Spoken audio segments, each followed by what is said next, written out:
என் viewers எல்லாருக்கும் வணக்கம். இன்றைக்கி என்னுடைய மார்னிங் பிரேக்ஃபாஸ்ட்டுக்கு நான் என்ன பண்ண போகிறேங்கிறத உங்கள் கூட பகிர்ந்துக்கிறேன் வாங்க.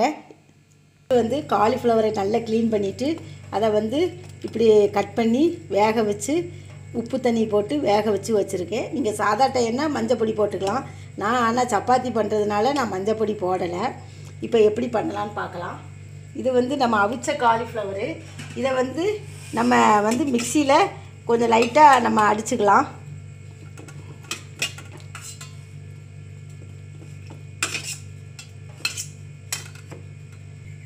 இதை நான் அரைச்சிட்டு உங்கள்கிட்ட காமிக்கிறேன். காலிஃப்ளவரை தண்ணி விடாமல் இப்படி கரகரன்னு இப்படி அரைச்சிக்கோங்க. இப்படி இருக்கும் பார்க்குறதுக்கு. தண்ணி ஒன்றும் விட வேண்டாம், இப்படி இருக்கட்டும். இதை இப்போ நம்ம எப்படி பண்ணலான்னு பார்க்கலாம். ஃபஸ்ட்டு நான் ஒரு இரும்பு கடாய் வச்சுருக்கேன். அதில் கொஞ்சம் எண்ணெய் ஊற்றிக்கோங்க.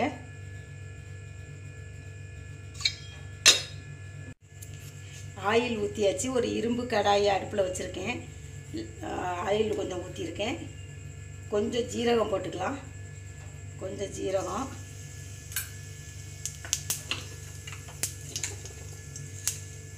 அப்புறம் கொஞ்சம் பெருஞ்சீரகம்,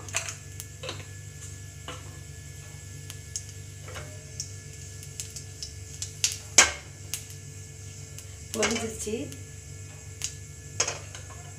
வெங்காயம் போட்டுக்கலாம். நான் சின்னதாக கட் பண்ணி வச்சுருக்கேன் வெங்காயம், அதை போட்டுக்கலாம்.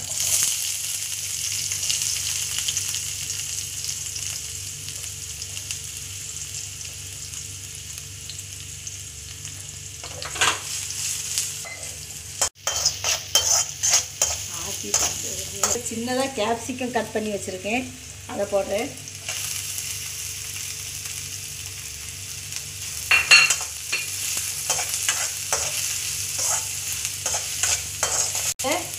நம்ம இஞ்சி பூண்டு பேஸ்ட்டு போட்டுக்கலாம்.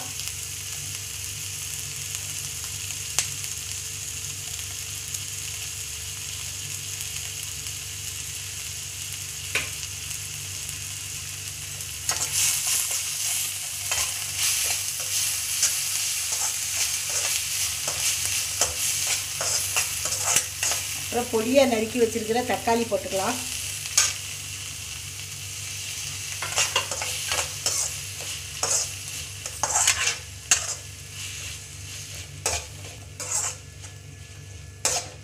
இப்போ கொஞ்சம் நம்ம சால்ட்டு போட்டுக்கலாம்.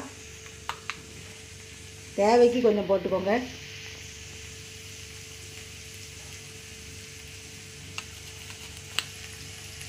சால்ட்டுக்கு நான் எப்போதுமே மரக்கரண்டி தான் போடுவேன். பிளாஸ்டிக் ஸ்பூன் எதுவுமே நான் போட மாட்டேன்.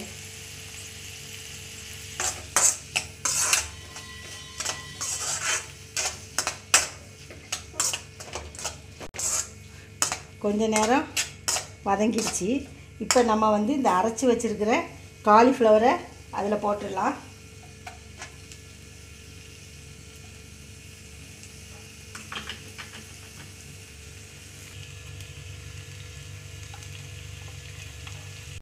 இதை நல்லா நம்ம கொஞ்சம் கிண்டி கொடுத்துக்கலாம்.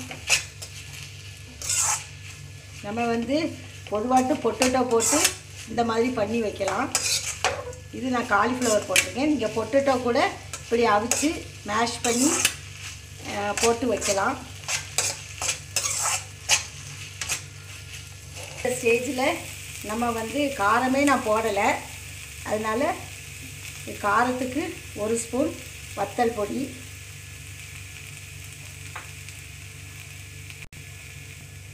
கரம் மசாலா பொடி கொஞ்சம்,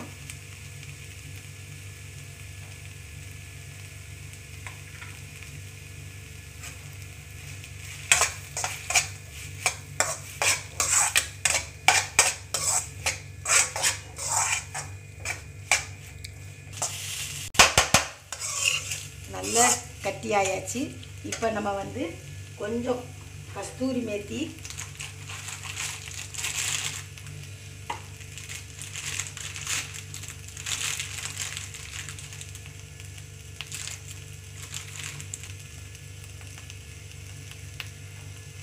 இப்போ இந்த கஸ்தூரி மேத்தியை கொஞ்சம் போட்டுடலாம். இறக்குற டயத்தில் கஸ்தூரி மேத்தி கொஞ்சம் போடுங்க.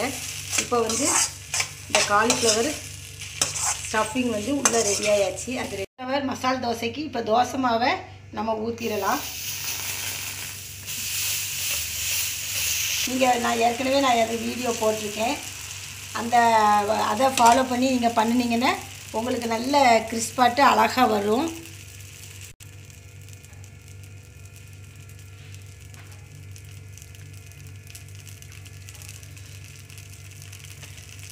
சுற்றிலும் கொஞ்சம் ஆயில் ஊற்றிக்கோங்க.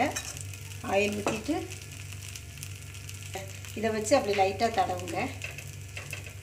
நான் தடவுறதுக்கு ஏற்கனவே நான் உங்களுக்கு சொல்லியிருக்கிறேன். நீங்கள் நிறைய தோசை பண்ணும்போது பக்கத்தில் ஒரு கிண்ணத்தில் தண்ணி வச்சு இந்த தோசை திருப்பி அதுக்குள்ளே போட்டுருங்க. போட்டுட்டு நீங்கள் அடுத்த தோசையெல்லாம் அப்படி தடவும் போது தோசை வந்து மாவு ஒட்டாமல் நல்ல அழகாக வரும். நீங்கள் அந்த இதை நீங்கள் ஃபாலோ பண்ணுங்கள்.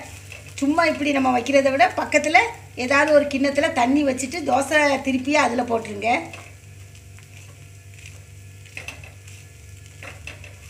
வச்சுருக்கிற காலிஃப்ளவர் ஃபில்லிங்கை நம்ம இப்போ தோசையில் வச்சிடலாம்.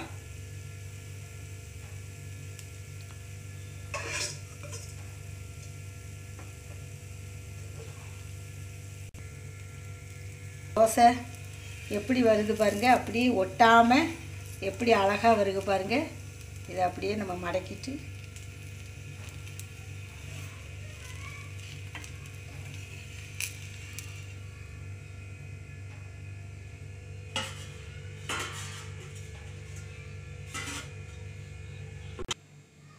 என்னுடைய மார்னிங் பிரேக்ஃபாஸ்ட் வந்து காலிஃப்ளவர் போட்டு ஒரு மசால் தோசை, 2 தோசை சுட்டிருக்கேன்.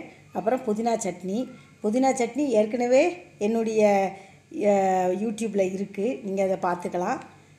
இந்த வீடியோ உங்களுக்கு பிடிச்சிருக்குன்னு நினைக்கிறேன்.